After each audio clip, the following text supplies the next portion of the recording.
So I chose to watch Good Will Hunting, and for a brief overview of the movie, it's mainly about this younger guy, Will, who was pretty rough and tough growing up until a professor discovered that he has this undiscovered knowledge that nobody had ever taken the time to discover or put any effort into this knowledge that he has. And he solves this problem that this professor had taken 2 years to solve, and Will solved it within minutes. So he's got this incredible knowledge, and the professor agrees to have him go to school and help him with his theories and keep him out of jail if he went and saw a therapist, who I would say is the other main character. And Will and this therapist, Sean McGuire, they become really close, and Sean McGuire is able to like break down Will and why he is the way he is. And it takes the entire movie for him to have that breakthrough. It was a great movie.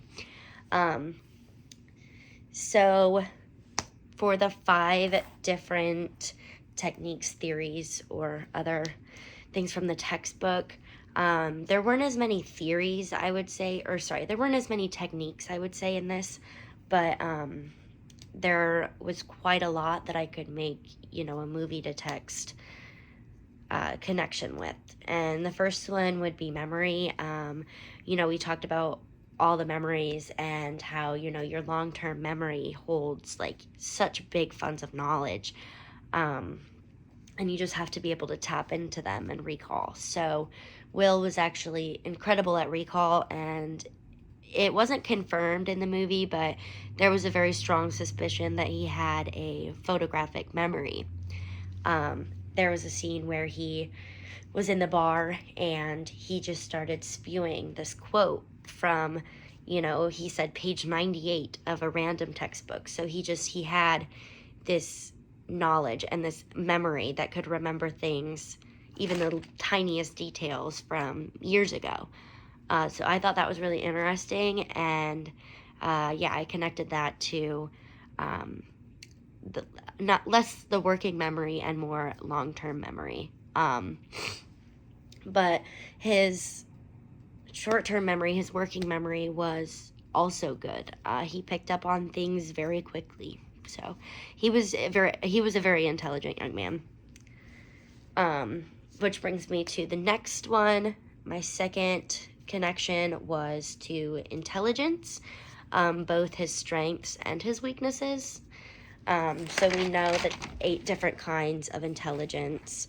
And I would say that he was definitely great with like linguistic and logical, mathematical intelligence. I think that was his strong suit, but I do think that he struggled with his interpersonal relationships. He tended to push people away as a defense mechanism for trauma that he endured as a child. And he doesn't have a very... I would say that his emotional intelligence was not very developed, because he was not in touch with his emotions or the emotions of others. He was pretty careless about that. He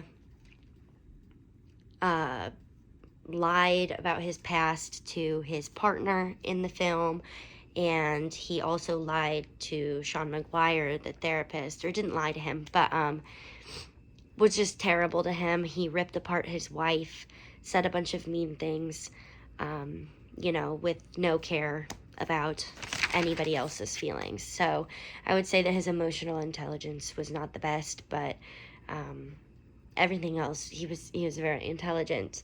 My third thing was gifted programs. So we talked a bit about gifted programs and, their benefits and their costs. And they talk about it in the movie, about how there hadn't been anybody who took the time to work with him and discover that knowledge, as I said earlier.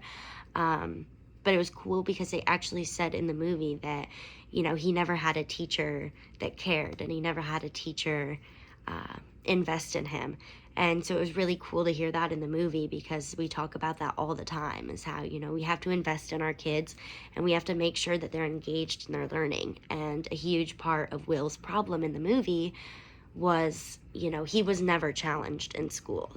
He was never challenged, and then teachers didn't take the time to work with him or, help him excel. So he was always stuck and bored in school. So he hated it.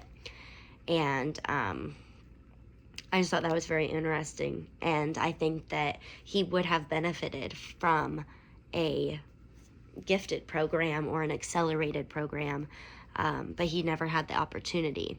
There was even a part where he was working on a college professor couldn't even figure it out. It was like a scientific proof. And he was able to solve it, and he said it was boring. And so I just couldn't imagine, if that's boring for him, how it was for him in like elementary through high school, not being challenged. I imagine that'd be very difficult. And Sean McGuire actually took the time to invest in him, and it ended up paying off in the end, which was great. Another thing, my fourth thing that I made a connection with was emotional disorders and prison, how they're like 1/3, I think, more likely to be put in prison if they have emotional disorders. And although they don't explicitly say that he has an emotional disorder, in this movie it's pretty clear, and it's definitely implied at the end, that he was diagnosed with some emotional disorders. And I connected that from the textbook to the movie, because the movie was, they talked about how he was in and out of the system, in and out of juvie for fighting, and he was in jail during the movie as well at one point for fighting. So he was just in and out of the system, and he was abused as a child, burned with cigarettes. He was beaten with a wrench. He was stabbed in 3 different foster homes. All of this stuff happened. So we know that trauma can cause some emotional disorders. So that's the connection there, why I think he has these emotional disorders, and then how I think that affects him as far as the system goes, being in and out of jail. It connected perfectly with what we've learned. And my fifth and final one was home life and school, and how they interact with one another. We talked about how we don't really always know what's going on at home, and there are parents that are abusive to their children, or very heavy on punishment, physical or not. They punish their children.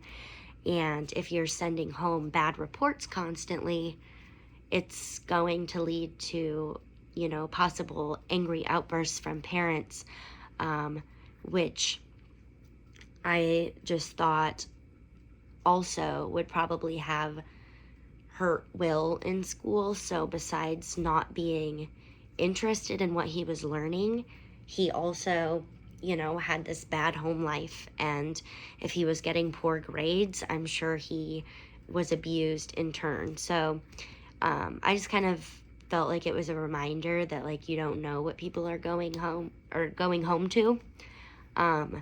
So to, try not to send bad reports home all the time about kids. And also just make sure that your kids are engaged in what they're learning, so that they're not bored and disruptive in your class. I think that he absolutely would have benefited from that. And by the end of the movie, all was well. His talents were discovered. But along the way, there could have been a lot of preventative measures taken that weren't. So it just really put an emphasis on how important a good teacher is, or just a good role model in general, because it was too late for teachers to help him. But Sean McGuire was able to really break him down emotionally and academically, and helped him in the long run.